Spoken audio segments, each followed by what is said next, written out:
আসসালামু আলাইকুম। এটা মসুরের ডাল আর লাউ।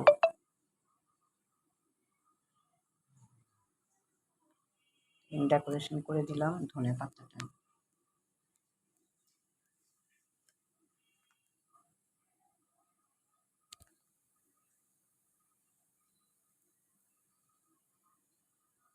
টমেটো দিলে অনেক ভালো হয়। এখন তো টমেটোর এত সিজন না, এই জন্য মসুরের ডাল দিয়ে লাউটা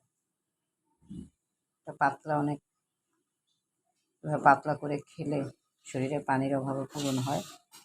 লাউ তো শরীরের জন্য অনেক ভালো, অনেক উপকারী সবজি।